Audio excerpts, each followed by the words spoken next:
Hello everyone. তো finally আমরা বাড়ি থেকে বেরিয়ে পড়েছি। উফ, আজকে অনেক দিন পরে আমাদের সেই জার্নিটা কমপ্লিট হতে চলেছে। অনেক দিনের অপেক্ষা করছিলাম। তো হ্যাঁ, এটা বলবে যে বাবা এমন কোথায় যাচ্ছে।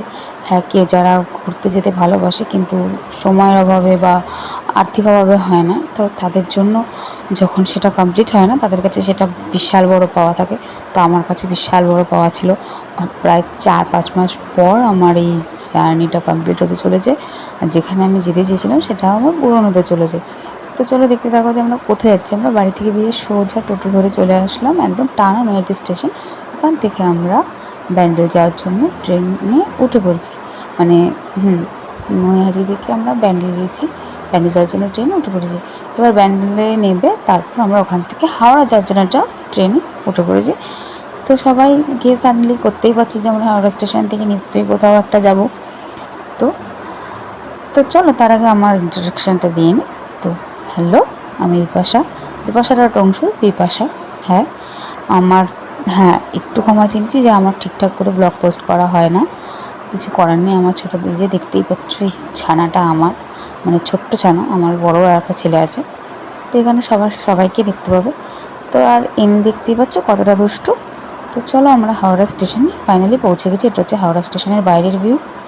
তো আমরা কিছুক্ষণ এখানে হাওড়া স্টেশনে অপেক্ষা করছিলাম, কারণ ট্রেনের টাইম ছিল 10:35। আর ট্রেন তখনও দেয়নি স্টেশনে। আর এতটাই ক্রাউড ছিল কি বলবো। তো ফাইনালি আমাদের গাড়ি এসে গেছে। তো যেটার জন্য আমরা সবাই খুব এক্সাইটেড। অনেক বছর পর বাড়িতে কোথাও বেরোনো হচ্ছে। হ্যাঁ, ঠিকই শুনছো, অনেক বছর পর। আমাদের সচরাচর কোথাও যাওয়া হয় না, নানান প্রবলেমে, সাংসারিক প্রবলেম থাকে, সময়ের অভাব থাকে, যা বুঝতেই পারছো। তো এটা হচ্ছে আমাদের হাওড়া পুরী সুপারফাস্ট এক্সপ্রেস। তো হ্যাঁ, ঠিকই শুনেছি, আমরা পুরী যাচ্ছি ঘুরতে। তো সবাই ভাববে যে পুরী যাওয়া নিয়ে এত ন্যাকামো করবার কী আছে। নো গাইস, ন্যাকামো না। যাদের কাছে যেটা এক্সাইটমেন্ট সেটা রাখতেই পারে। তো ওগুলো আমাদের সিট ছিল, যেগুলোকে আমাদের দেখালাম।